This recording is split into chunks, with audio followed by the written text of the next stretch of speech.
Hello, and welcome to Replay Value. The second half of Hyouka's first episode is an ideal thematic counterbalance to its first half.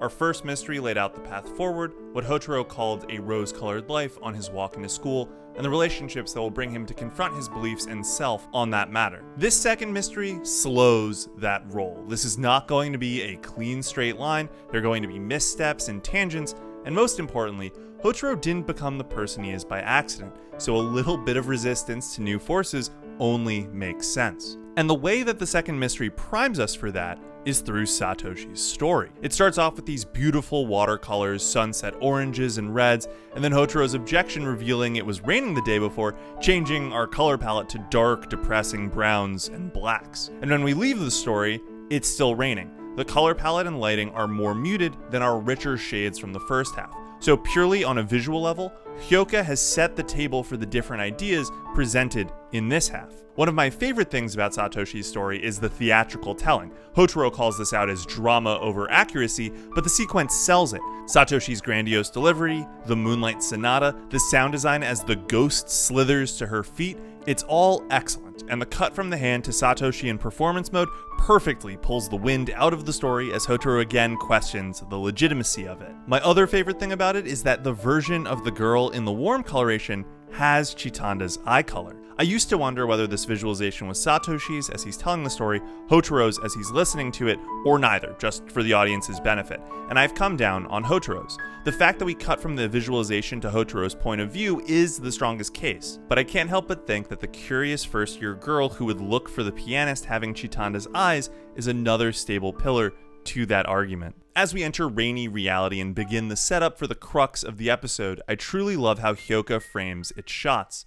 The selection has this nice flow to it. We go from relatively close up to a wide shot to show the empty classroom and right back into Houtarou. It's effectively shot reverse shot, but with a gap to convey in visuals what we learn in audio. This is after school homework. And sure enough, we go back to a wider shot, and then a super close up on the mechanical pencil and paper. This window shot is one of my favorites in the episode. I love the gray color gradient outside, the hints of trees, buildings, and mountains that are obscured by the weather, the way the shot is balanced but not entirely mirrored. Houtarou is much closer to the central pillar, and Satoshi's bags are intended to pull you towards the right side along with his movement. That weight focused on the right side opens up on the paper shot, which is weighed on the left with the thumb around. And you can see this very concept continue in the next two shots. Satoshi brings us back to the right, Houtarou brings us back to the left. This pattern is a comfortable lull, and it's allowing Hyouka to hide clues in plain sight, all the while keeping the viewer visually engaged through the shot selection, without being too much, so that we're told through the medium that the thing we're supposed to focus on here is the audio. In a conversation in which Satoshi is very much talking at Houtarou, the revelation that Chitanda is the person who told our database about the mystery of the music room is enough to spring Houtarou into proactivity, and Satoshi's stunned silence is the perfect reaction to convey that shift given his knowledge of Houtarou's personality. It seems silly to say that this upcoming segment of the mystery is the pièce de résistance, especially when we're going to spend so much time talking about the walk home in the rain, but there's something magnetic about it. And it starts before Chitanda even shows up. The clock ticking, Houtarou writing fervently after lazily killing time before, there's a tension that's amplified by the footsteps, and I love it. Change does not happen in a vacuum. Here's the literal embodiment of change walking through the door. As for Satoshi telling Chitanda about the Silk Spider Society mystery, there's two important things to point out. For starters, with the music room mystery, we had a visualization. We were transported out of the classroom to imagine the story. Here, we've got no such thing. We're bouncing around this classroom, Houtarou writing, and of course dynamic shots of the storyteller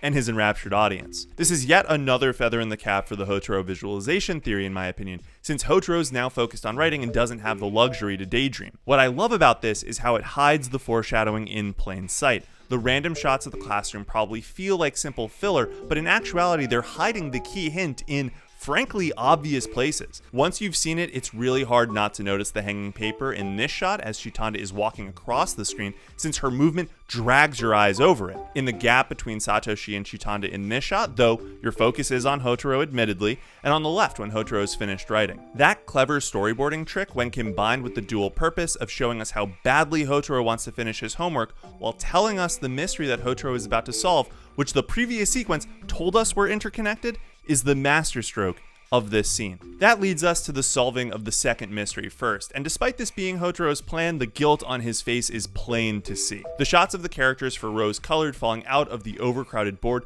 threatening to drown Houtarou in a world to which he's explicitly stated his objection, is a nice reminder of why he's taken the actions he has to set up this mystery, even though he clearly feels bad about redirecting Chitanda's curiosity. The quote at the center of this mystery,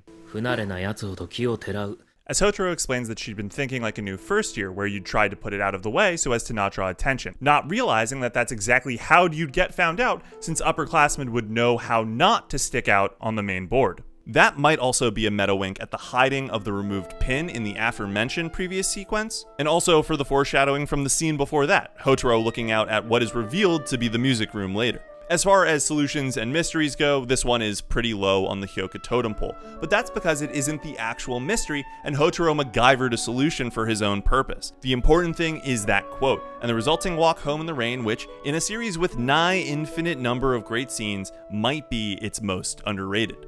There are two mysteries in the second half of the first episode. Houtarou has already solved the Silk Spider Society mystery in an attempt to distract Chitanda from the music room mystery, what Satoshi describes as fighting a mystery with another mystery.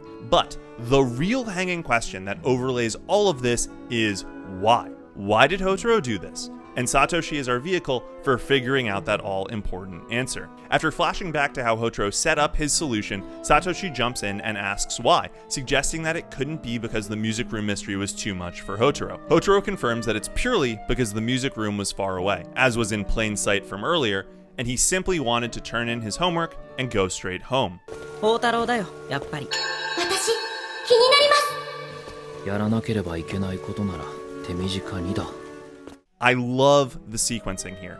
Houtarou is right aligned in the shots, building separation between him and Satoshi, and leaving tons of room for a bright Chitanda dead center, clearly marking her as the reason for his rainy disposition, if the numerous cuts at the board weren't clear already. And then using that right aligned shot but taking out the eyes plays well with the voice performance to make it lifeless. That lets Satoshi jump in and say that Houtarou is using his motto as an excuse. This is prefaced with Houtarou's not saying with pride therefore, but it's also a logical thing to say because as Satoshi points out next, when Chitanda showed up, why not just say you don't care? The whole other half of Hotarou's motto is, if I don't have to do it, I won't. And that's what he's done in the past, says Satoshi. Making a new mystery is not like Houtarou at all. 不慣れなやつほど木をてらう。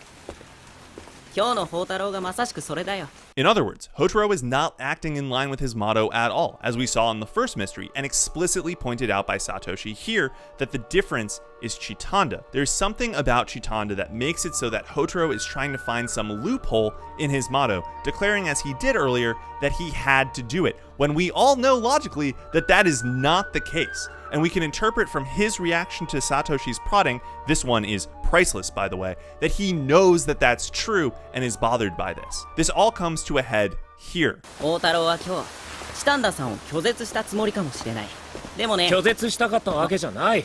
And there's your internal dilemma. Houtarou did not want to mislead Chitanda, but is struggling to square his stated motto, his philosophy, and his current self with what he sees as a deviation from that. That's understandable. He's still trying to get used to Chitanda and what her presence in his high school life means for his understanding of self. So that's why he didn't say no, because he's still trying to figure her and himself out. Some part of him is drawn to her, as we saw in the first half.